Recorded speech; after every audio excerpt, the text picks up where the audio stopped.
구약 성경에 욥기, 시편, 잠언, 전도서, 아가서 요 5권의 하나님의 말씀을 지혜 문학서로 분류를 합니다. 이 5권의 책이 가지고 있는 특별한 내용이 있다면은 인생에서 경험하는 다양한 사건들과 또 다양한 경험들을 통해서 어떻게 사는 것이 하나님의 뜻에 합당한 삶을 살 수 있을까? 어떻게 살면은 지혜로운 삶을 살아갈 수 있을까? 바로 그것을 교훈하고 있기 때문에 지혜 문학서라고 부르는 것입니다. 오늘 본문에 있는 말씀을 가만히 살펴보면은 모든 것들의 때에 관한 의미 있는 뜻을 우리들에게 전하고 있는데, 먼저 1절에 보니까 범사에 기한이 있고 천하 만사가 다 때가 있다라고 이렇게 증거를 하고 있습니다. 범사에 기한이 있다, 천하 만사가 다 때가 있다. 그렇다면은 우리가 지금 이 시간이라고 하는 그 속에서 살아가는데, 우리들의 이 지나가는 이 시간들이 그냥 막연히 흘러가는 시간이 아니라는 것입니다. 우리들의 삶 속에 일어나는 어떤 사건들은 우연히 그냥 일어나는 일도 아니라는 것입니다. 모든 것은 하나님의 어떤 시간의 루트가 있어요.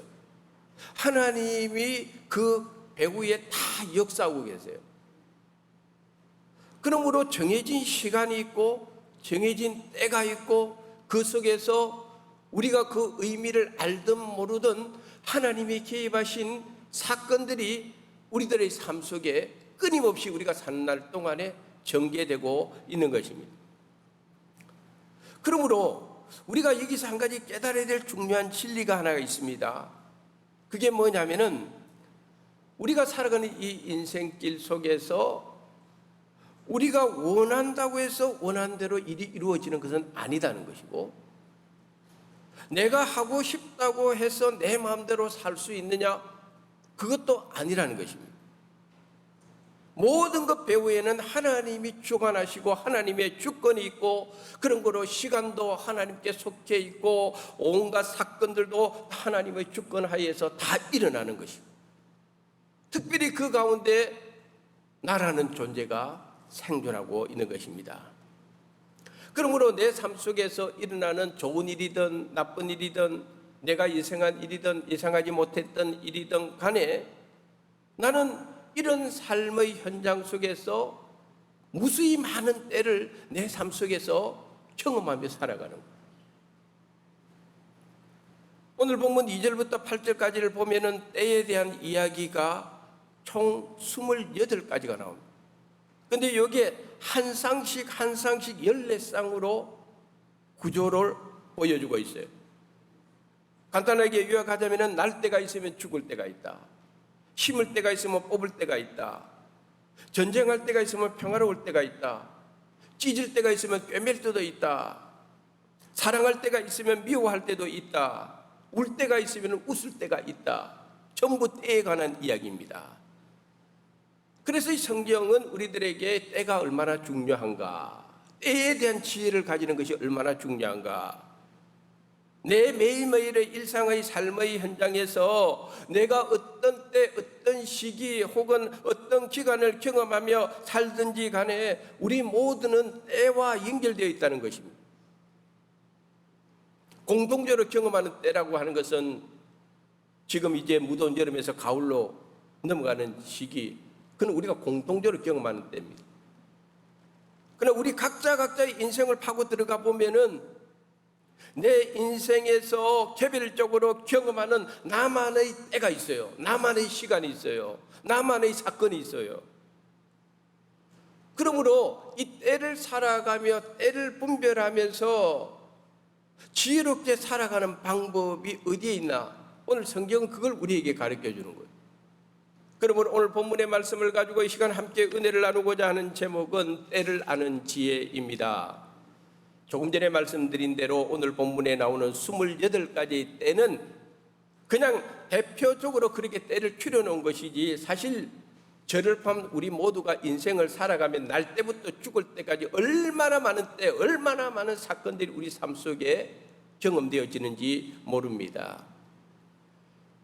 그래서 우리는 이런 말을 종종 합니다. 인생은 타이밍이다. 타이밍이다.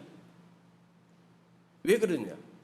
타이밍을 잘 맞추면은 좋은 일이 생기고, 타이밍을 잘 맞추면은 성공해지고, 타이밍을 잘 맞추면 이익을 얻고, 타이밍을 잘 맞추면 좋은 결과를 얻기 때문에 인생은 타이밍이라는 말을 우리는 종종 하고 삽니다. 그런데 뜻대로 되지 않습니다. 누군들 타이밍을 잘 맞추고 싶지 않은 사람은 한 사람도 없을 거예요. 맞추고 싶은데 이 타이밍이라고 생각했는데, 그런데 결국은 실패합니다. 결국은 손해봅니다. 결국은 안 좋은 일이 생겨서 눈물 흘릴 일이 있고 괴로워하는 일이 생길 때가 있습니다. 오늘 보면 9절에 보면 이런 말씀이 있습니다. 일하는 자가, 그는 우리 인생을 나타냅니다. 그의 수고로 말미암아 열심히 애를 써봅니다. 일하는 사람이니까 우리는 한번 성공해 보겠다고, 한번 출세해 보겠다고, 한번 잘해 보겠다고, 그래서 인생의 적절한 타이밍을 살펴보면서, 그래서 수고는 하지만은 하나님의 말씀의 결론은 뭐냐? 무슨 이익이 있느냐는 거예요. 그렇게 열심히 일하고 애를 써보지만은 우리 인생에서 뜻대로 되는 것은 별로 없다.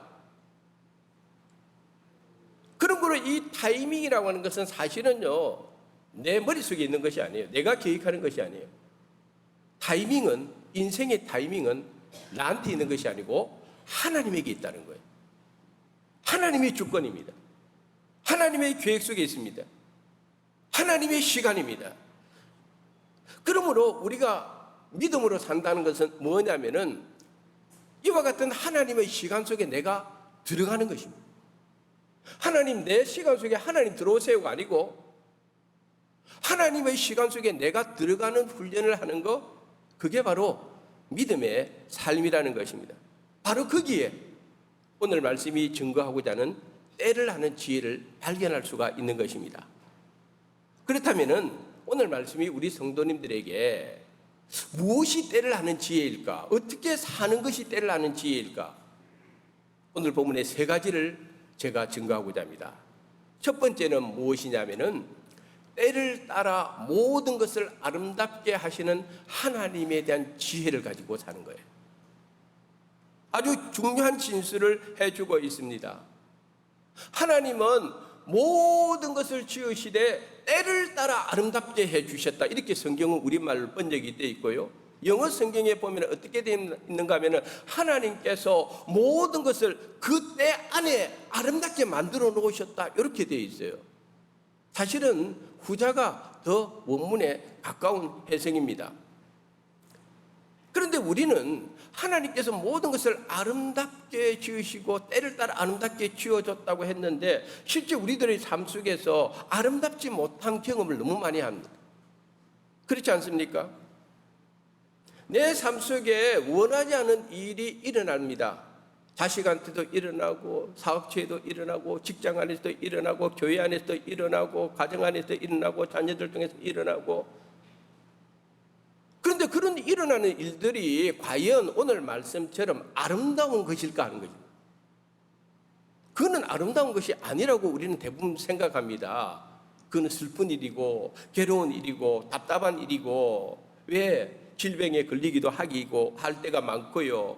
또 내가 원하는 사랑을 얻지 못할 때도 있고요. 또 사업에서 실패하고, 직장에서 실패하고, 취업에서 실패하고, 진학에서 실패하는 그런 일들이 우리 생활 속에 왕왕 많이 일어나거든요. 무엇보다도 사랑하는 이의 죽음이 내 안에 일어날 때, 그때는 참 어렵고 힘든 시간입니다.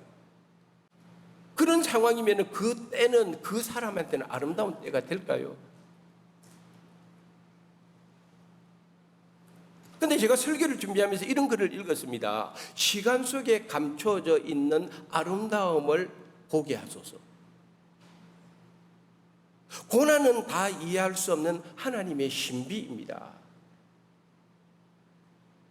실패의 시간 속에 감추어진 하나님의 아름다움이 있다면은, 그리고 그것을 발견할 수 있다면은 때를 아는 지혜를 그 사람은 가진 거예요.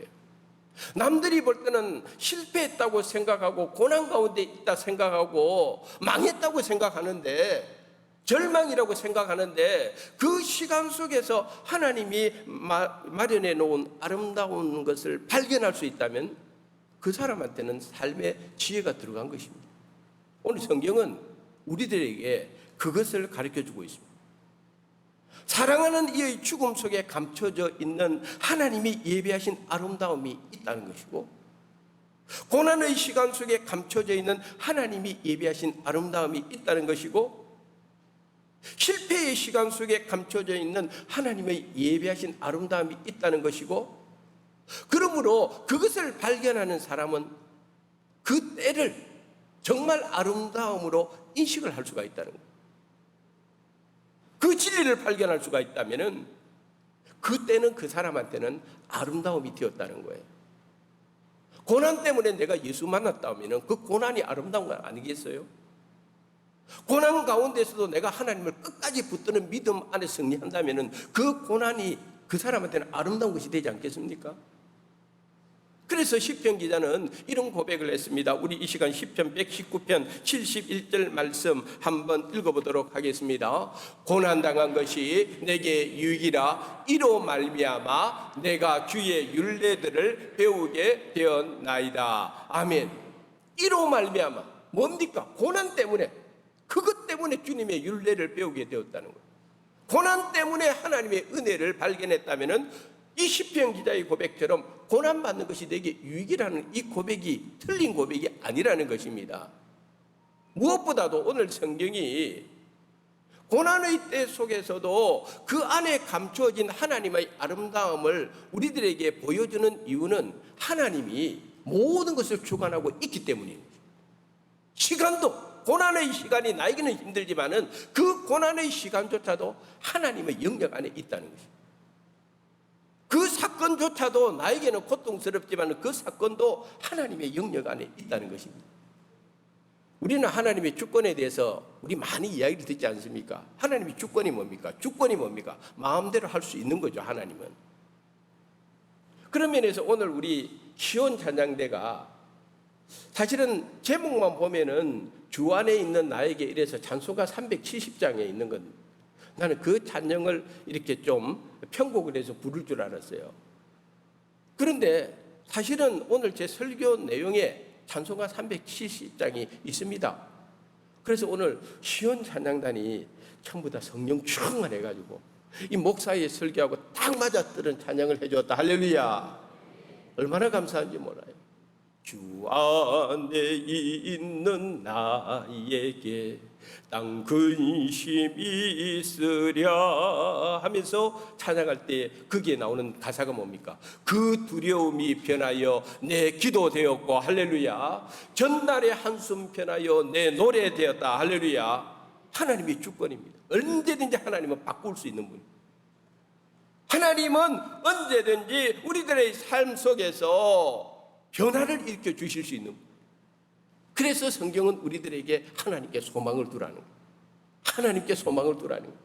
하나님만 바라보라는 거예요. 힘든 일이 있어도, 낙심되는 일이 있어도, 두려운 일이 있어도, 답답하고 괴로운 일을 만나더라도 하나님은 항상 우리들에게 하나님께 소망을 두고 잠잠히 하나님만 바라보라는 거예요. 시편에 보면 다윗의 고백이 나옵니다. 시편 62편 1절 2절 말씀 읽어보도록 하겠습니다. 나의 영혼이 잠잠히 하나님만 바라며 나의 구원이 그에게서 나오는도다. 오직 그만이 나의 반석이시요 나의 구원이시요 나의 요새이시니 내가 크게 흔들리지 아니하리로다. 아멘. 한번 따라합시다. 크게 흔들리지 아니하리로다. 중요한 고백입니다. 우리가 하나님을 믿는다 할지라도 내 삶 속에 원치 않는 일들이 생길 때에, 감당하기 힘든 일을 만날 때에는요, 우리도 흔들립니다. 목사도 흔들립니다. 장로님들도 흔들립니다. 선교사님들 흔들립니다. 그런데 여기 말씀의 핵심 포인트는 뭐냐면은 크게 흔들리지는 않는다는 거. 할렐루야. 흔들리지만은 크게는 안 흔들린다. 낙심은 잠시 하지만은, 슬픔 속에 잠시 잠기지만은 영원한 슬픔, 영원한 절망 속에는 빠지지 않는다. 왜? 하나님이 계시기 때문에. 하나님의 주권 안에 있다면은 모든 것을 하나님께서 바꾸어 주실 수 있는 분이기 때문에. 그러므로 오늘 이 자리에 계신 사랑하는 성도 여러분, 성도님들이 어떤 형편에 있든지 어떤 어려움이 있든지 어떤 때를 만나든지 간에 하나님은 우리의 삶을 때를 따라 아름답게 만드실 수 있는 능력을 가진 분인 것을 믿으시기 바랍니다. 두 번째로 오늘 본문이 우리에게 주는 교훈은 영원을 사모하는 마음을 가지는 것이 지혜입니다. 오늘 본문 2절에 보니까 날 때가 있고 죽을 때가 있다라고 증가하고 있습니다. 우리 인간이 이 세상에 태어나면서부터 제일 첫 번째 경험하는 시간이 날 때고 인생의 마지막에 경험하는 시간은 죽을 때입니다. 여기서 우리 인간의 유한함이 다 드러납니다. 날 때가 있고 죽을 때가 있다는 이 속에 시간의 유한함이 있고 존재의 유한함이 있다는 것을 우리들에게 보여주고 있습니다. 원래 하나님은 우리를 유한한 존재로 만들기를 원하지 않았습니다. 그러나 우리가 이렇게 유한한 시간 속에서 유한한 존재로 유한한 공간 안에서 살 수밖에 없는 이유는 모두가 죄 때문에 그런 것입니다. 죄만 없었다면 죽을 때가 없는 거죠. 그런 거로 죽음이라고 하는 것은요, 결코 미화될 수 있는 것은 아니에요. 죽음은 인생의 침략자라는 말이 있습니다. 심지어 사도 바울은 이 죽음을 어떤 식으로 묘사했느냐? 고린도전서 15장 26절 한번 읽어보도록 하겠습니다. 맨 나중에 멸망받을 원수는 사망이니라. 맨 마지막에 멸망받을 원수가 사망입니다. 죽음은 사도 바울은요, 원수라고 했어요. 왜? 죄의 결과로 임한 죽음입니까? 그런데 이런 유한한 인생을 살 수밖에 없는 우리 인간에게 하나님이 주신 놀라운 은혜가 오늘 말씀에 기록되어 있는데 무엇이냐 하면 한번 따라합시다. 영혼을 사모하는 마음. 영혼을 사모하는 마음을 우리에게 주셨다는 거예요. 놀라운 축복입니다. 유한한 존재가 어떻게 영혼을 사모하는 마음을 우리 스스로 가질 수가 있겠습니까? 하나님이 주신 거예요. 하나님이 우리 마음속에 영원을 사모하는 마음을 주심으로 말미암아 유한한 우리 인간이 영원하신 하나님을 만나게 되고, 할렐루야. 유한한 세계 속에 살고 있는 우리가 영원을 사모하는 마음을 하나님 주셨기 때문에 우리는 영원한 나라 천국을 갈 수가 있는 길이 열린 것입니다. 할렐루야. 그만큼 영혼을 사모하는 마음을 주신 것이 우리 인생에게 큰 은혜고 큰 축복이라는 것입니다. 그런 말을 아마 들어본 적이 있을 것입니다. 인생은 물음표다 하는 말이 있어요. 나면서부터 죽을 때까지 우리는요, 내 삶 속에서 일어나는 수많은 사건들을 경험하면서 계속 질문을 던집니다. 왜? 무엇 때문에? 계속 질문을 던지는 것이 우리 인생의 모습입니다. 그래서 인생은 물음표라는 말이 나오는 거예요. 그런데 한번 생각해 보세요. 내가 뭔가 질문을 던질 때는 이유가 있습니다. 질문을 던질 때는요, 반드시 해답을 얻고 싶은 것이죠. 질문을 던졌는데 답을 알지 못한다면 얼마나 그 인생이 깝깝하겠어요. 그런데 수많은 사람들이 날 때부터 죽을 때까지 끊임없이 질문하는 인생을 살아가는데 질문에 대한 온전한 해답을 얻지 못한다면 인생은 물음표에서 인생은 울음표가 되어버린 거예요. 그냥 우는 거예요. 왜? 답답하고 답을 찾지 못하니까. 괴로우니까. 그런데 오늘 성경에 하나님께서 우리에게 영혼을 주셨다. 영혼을 사모하는 마음을 주셨다는 거예요. 이 사건은 굉장히 놀라운 것입니다. 뭐냐면은 내 인생의 수많은 질문들에 대한 답을 하나님이 우리에게 주셨습니다. 그 답이 누구냐? 예수님이 답입니다. 할렐루야. 예수님은 내 인생의 모든 것의 해답입니다. 예수님을 만나지 못한 사람은 인생이 물음표에서 인생의 울음표로 끝나지만은 예수님을 만나면은 그게 해답이기 때문에 인생의 물음표에서 인생의 울음표가 아니라 인생의 느낌표로 끝나는 겁니다. 할렐루야. 굉장히 중요한 하나님이 우리에게 영혼을 사모하는 마음을 주신 축복이 바로 여기에 있는 것입니다. 그러므로 영혼을 사모하는 마음을 주셔서 내가 예수님을 만났다는 거, 구원의 은혜를 누렸다는 것은 얼마나 큰 축복인지 몰라요. 사도 바울은 증거합니다. 이 시간에 고린도전서 1장 18절 하나님의 말씀 읽어보도록 하겠습니다. 십자가의 도가 멸망하는 자들에게는 미련한 것이요 구원을 받는 우리에게는 하나님의 능력이라. 아멘. 사람들에게 영혼을 사모하는 마음 주셔도요, 예수 제대로 만나지 않는 사람은요 멸망하는 자들이에요. 그러나 우리들에게는 구원을 얻는 능력이 되는 거예요. 할렐루야. 우리는 번지수를 잘 찾아가는 사람들.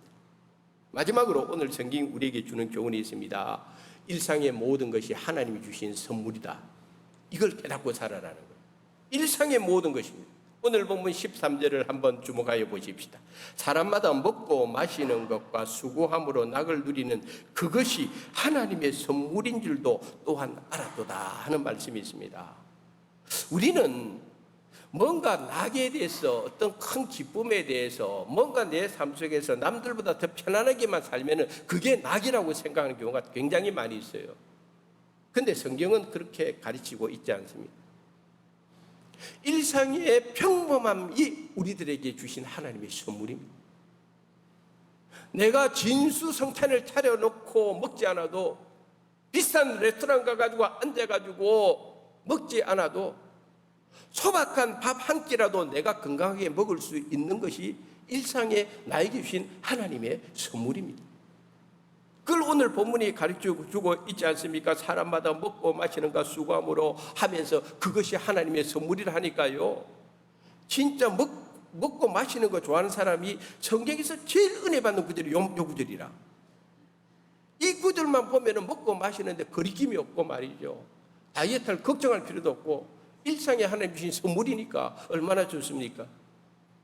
중요한 것은 나의 모든 일상이 하나님의 선물이다. 오늘 우리 강병석 장로님께서 기도한 내용도 있지 않습니까? 우리가 무엇이 간데 이렇게 부족하고 허물 많은 우리를 하나님의 은혜로 하나님의 자녀로 삼아 주셨습니까? 그 일상의 은혜가 오늘 이 자리에 우리가 예배자로 살아가는 것입니다. 할렐루야. 오늘 이 자리에 있는 것, 이때 이 시간이 그래서 우리들에게 중요한 거예요. 하나님께서 나에게 그런 은혜를 주셨구나. 그러면 우리가 이렇게 큰 은혜를 누리며 살고 있다면은 더 나은 때를 우리가 만들어야 되지 않겠어요? 이런 큰 선물을 받고 사는데, 이런 큰 구원의 은혜와 능력을 받고 사는데, 그렇다면은 우리가 이 때를 더 지혜롭게 살 수 있는 방법이 뭐냐? 오늘 본문 12절에 이런 말씀이 있습니다. 사람들이 사는 동안에 기뻐하며 선을 행하는 것보다 더 나은 것이 없는 줄을 내가 알았다는 거예요. 그러므로 사랑하는 성도 여러분, 우리가 해야 될 것이 이것입니다. 기쁨을 회복하십니다. 내 삶 속에 마귀는 끊임없이 문제거리를 만들고 두려움을 줘가지고 내 안에 있는 기쁨을 빼앗아가는 것이 사탄이 하는 일이라면 하나님이 하시기를 원하는 것, 그것은 우리 마음의 기쁨의 회복입니다. 그래서 오늘 이 자리에 계신 우리 성도 여러분들 마음속에 행여나 기쁨을 잃어버리신 분이 있다면 오늘 기쁨을 회복하기를 주님의 이름으로 축복합니다. 기뻐할 뿐만 아니라 그 다음에 오늘 말씀에 뭘 하라고 했느냐면 선을 행하고 살아라는 거예요. 그것이 이 때를 살아가는 지혜입니다. 오늘 말씀의 결론입니다. 때를 아는 지혜가 중요합니다. 때는 내 마음대로 주장할 수 없습니다. 인생사 모든 때 모든 사건은 하나님의 주권 아래에 있습니다. 그러므로 하나님의 시간에 나를 맡기고 살아가는 것이 때를 아는 지혜일 뿐만 아니라 그 때를 아는 지혜를 가지고 내가 할 수 있는 것은 내 마음의 기쁨을 회복하는 일이고 하나님이 기뻐하는 선한 일을 많이 이 땅에 살면서 행하며 살아가십시오. 갈라디아서 6장 9절 10절에 이런 말씀이 있습니다. 우리가 선을 행하되 낙심하지 말지니 포기하지 아니하면 때가 이름에 거두리라. 그러므로 우리는 귀에 있는 대로 모든 이에게 착한 일을 하되 더욱 믿음의 가정들에게 할지니라. 아멘. 저기에도 때가 나오지 않습니다. 때가 이름에 거둔단 말이에요. 우리가 하나님의 시간 안에 내 자신을 넣고 하나님의 때를 기다리며 그 안에서 하나님의 뜻을 발견하고 하나님의 뜻을 쫓아 지혜롭게 살기만 하면은 때가 되면은 하나님께서 축복해 주시는, 때가 되면은 좋은 것으로 응답해 주시고 할렐루야. 때가 되면은 해결할 것은 해결해 주시고 할렐루야. 때가 되면은 막아줄 것은 막아주고 지켜줄 것은 지켜주시고 마침내 승리하게 하시는 것이 하나님의 역사이십니다. 할렐루야. 이 귀한 은혜가 우리 모든 성도님들에게 임하여 때를 아는 지혜로 승리하는 성도님들의 삶이 되기를 주님의 이름으로 축원합니다.